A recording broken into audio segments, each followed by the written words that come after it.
This is from a recorded talk. So for us, we have this faith and inspiration in the Buddha. And this Buddha is the one who knows, the awakened one, the joyful one.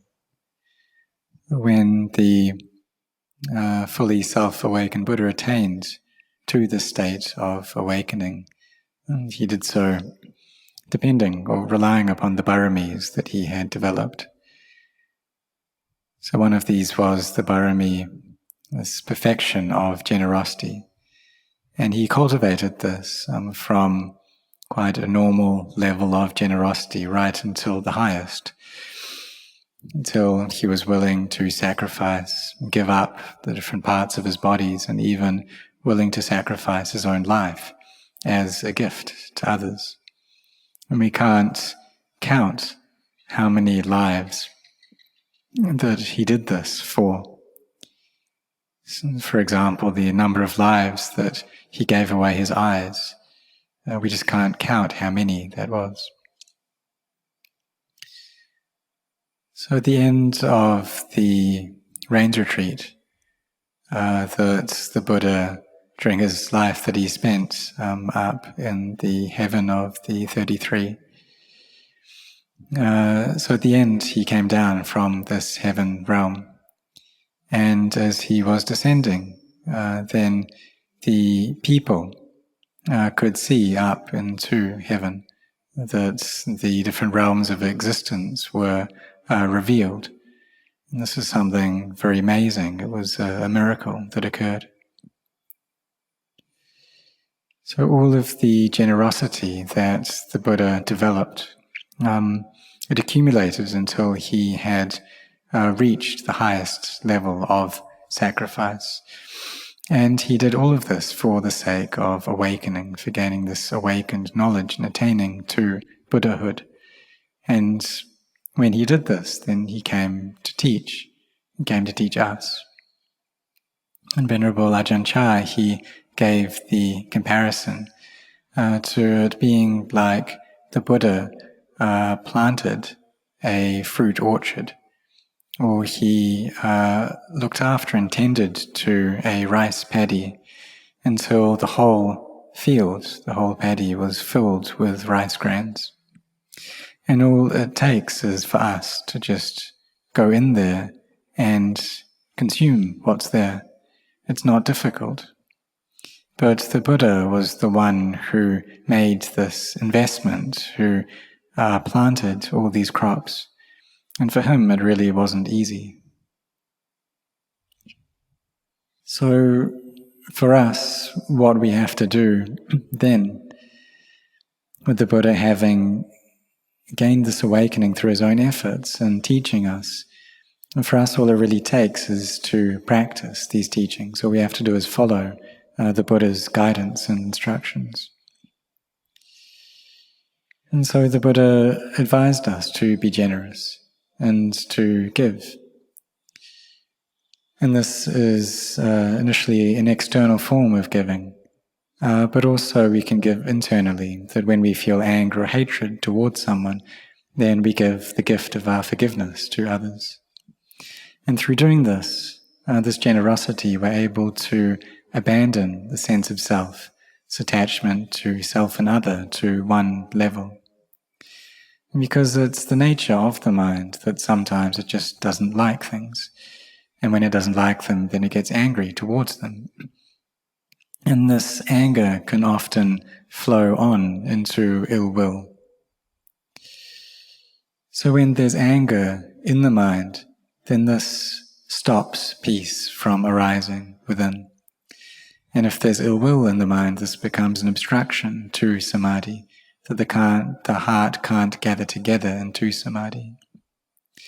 And it stops the mind from meeting with the goodness there within it. And all of us, we want this. We want merit. We want goodness. And another thing which prevents that from us from meeting with that is the delight and the amusement we find in the things of this world. in the various sights and sounds, and tastes, odors, tactile sensations. And this prevents the mind from gathering into peace. There's also ill will, which prevents the mind. And perhaps if we get angry, then the mind can think these thoughts of ill will, have this intention to harm. And when it doesn't like something, it can get involved in that. Or if there's a liking towards something, there's that intention of indulging in it. And this also prevents the mind from gaining peace. So we must use the time that we have to develop goodness. And like today, it's a Saturday, and many people have really set their hearts on coming to the monastery every Saturday, coming to make offerings, to chant, to meditate. All of these help to raise the mind, to make it better, to make it brighter, more radiant. So when the mind works to develop goodness, then the mind will become better, it will meet with that goodness. And the results that that gives us is an inner happiness that arises. But we also see that if our actions of body and speech are immoral, then this will drag the heart down, will make it sad, will make it melancholy.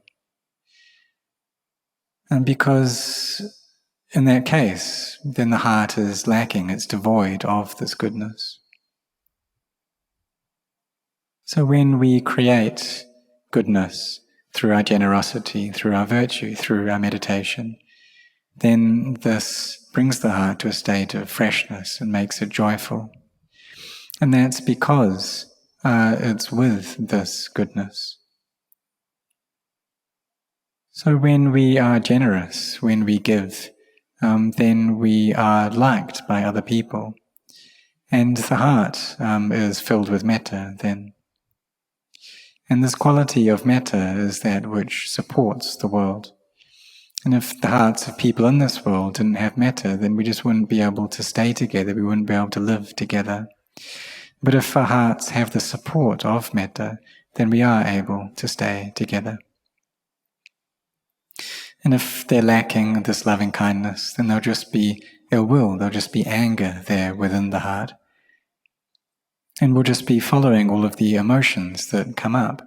And we just can't live with one another in this case. So when we have this firm intention to be following the teachings of the Buddha being the owner of this sasana, of the Buddha sasana, and he is the one who found the best of paths, and this one that can take the heart away from greed, hatred, and delusion. And it does this little by little. But if we carry on doing this and do it more and more frequently, then the heart will become more filled with goodness, will become brighter. The aspect of bhavana, of meditation or mental cultivation, this is the hardest part. Because this external generosity that we do, this is something that's quite difficult. But our internal generosity, that of abandoning ill will, of forgiveness, this is far more difficult.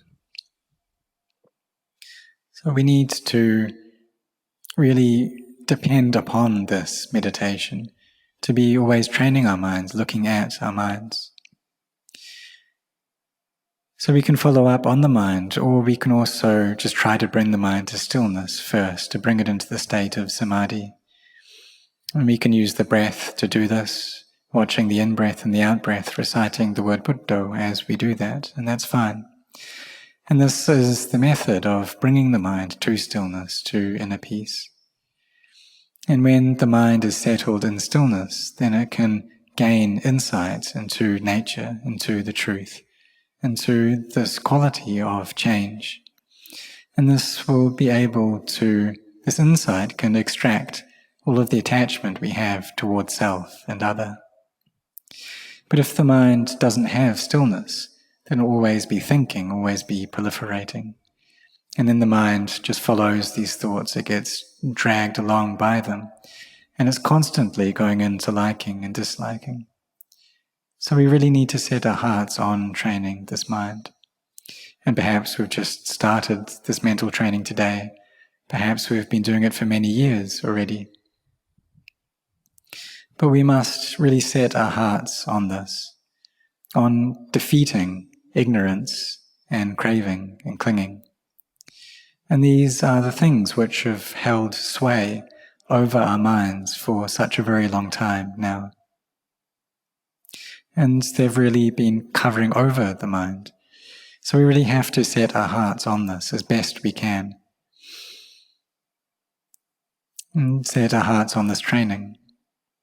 Really try to keep our actions of body and speech within the boundaries of the 5 precepts.